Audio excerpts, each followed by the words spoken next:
Know thyself to make a difference. Thomas Mast, the American caricaturist, once drew the caricatures of his friends during a party. As he passed the sketches around, he heard a lot of laughter. He noticed that people recognized others instantly and began to make fun of them.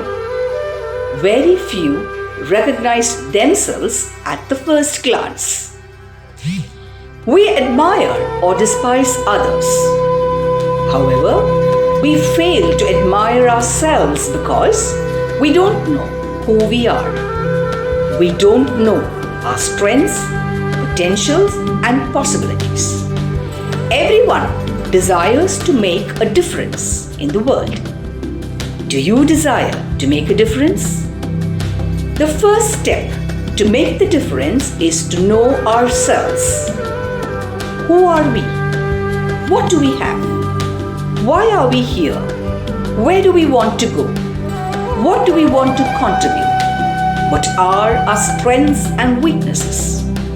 What do we do with what we have? Do we have answers to these questions? These are crucial questions to make a difference. Becoming aware of ourselves is a fascinating and at the same time a tedious journey that very few dare to take up.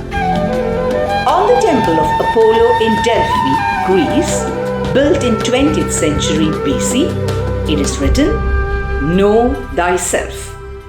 This maxim has inspired millions of philosophers, spiritual masters, and motivational gurus across the world. Easier said than done. Knowing oneself is a huge challenge. I have conquered an empire, but I have not been able to conquer myself, says Peter the Great, the Russian Tsar. The heaviest of all slaveries is the enslavement to ourselves. We are prisoners of our minds, desires, thoughts, and habits. Self-awareness can liberate us. The only way to make a difference is to take that bold step of self-exploration to know who we are. He who looks outside dreams. He who looks inside awakes, says Carl Jung, founder of analytical psychology. How do we become aware of ourselves?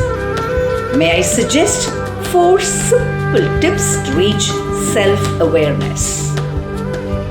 The first and the simplest way is to go away to a place of solitude. It may be your garden, a mountain, your closed room, or your balcony.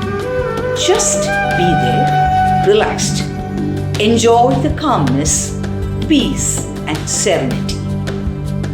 Meditation is another great tool to become aware of oneself. Close your eyes. Breathe deeply in and out rhythmically. Listen to your breath. Listen attentively to the external voices and your inner voice. Become aware of your body parts. Or just repeat a scripture from a holy book.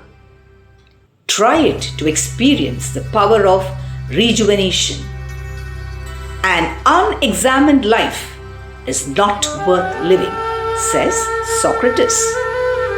This is a third tip to self-awareness. Take stock of the day as you lie in bed at the end of the day. A brief evaluation of the day will help you to sleep better and become aware of who you are. Talk to yourself once in a day. Otherwise, you may miss meeting an intelligent person, says Swami Vivekananda. How often do you seek feedback from others? Feedback is a gift. This helps us to know who we are. This is the 4th tip to become aware of ourselves. Listen to the feedback, not to react, but to understand who we are.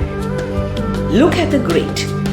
They are people who won the battle over themselves, journeyed deep into their inner selves, and realized who and what they are. Conquering oneself is better than conquering 1,000 battles, says Buddha. People who made a difference in this world are people who mastered the art of self-discovery. You have the power. You are a genius. You are the marvel. You are the smartest. You are not made for the safe shore. Go into the deep ocean to brave the waves of life. People travel distant places to marvel at the mountains, the ocean, and the sky, but they find no time to marvel at themselves, says St. Augustine. A farmer once found an eagle's egg in his farm. He, out of curiosity, decided to hatch it along with the eggs of a chicken. The eaglet grew up along with the chicks. It was going around, scratching the dust, foraging the dirt, fluttering and flying a few meters above the ground. Whenever he saw the majestic eagle flying high in the sky, hunting for prey, he would run for the protection of the mother hen. He would admire the eagle as it flew, making huge circles in the blue sky. "What is that bird? Can I become like him?" he asked his mother. "This is an eagle, the king of the birds," answered the mother hen. "We are so incapable to become like him. We are here to scratch and forage. It is stupid to dream to fly like him," she added. And so the eaglet lived and died, scratching and foraging, without daring to fly, as he thought he was just a prairie chicken. You are born to fly. You are born to make the difference. Stop scratching and foraging. Stop complaining and criticizing. Stop searching and scrolling. Instead, spread your wings to soar high. Know thyself. Go out to make that difference in the world.